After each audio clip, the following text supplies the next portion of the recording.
Over here, I'm going to show the progression of the cabling that's pressed from 1 gig, the familiar 1 gig, all the way up to the 100 gig.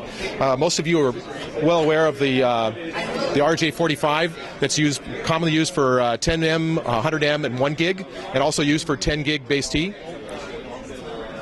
So, also with the newer 10 gig and 1 gig, actually, when it first came out, we had the optical cable. You can see it's the smaller connector, there's different various connectors for it, but most of standardized to the small type connector, which goes to your SFP module for 1 gig and SFP plus for 10 gig.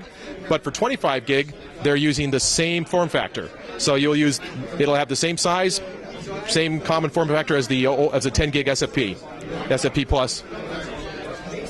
And also you have direct attach cable. This is used for 1 gig, also 10 gig, so it's very common for 10 gig, and also it'll be the same form factor for 25 gig. You'll be able to see that. Just make sure you get the right type of cable from the right manufacturer. And you'll notice it has the same form factor as the as the optics cable. Then as we move along, we get down to the 40 gig and the 100 gig.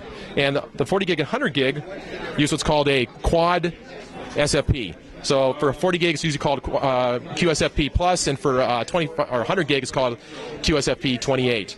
Inside these, if you ever look at it, there's actually 4 pairs of optics. And this would connect to a QSFP cable. And you'll notice the cable here is wider.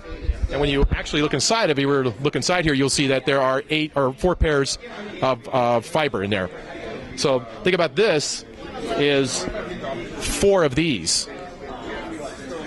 And so that allows you to connect to the smaller form factor that's on the switches and get more port density.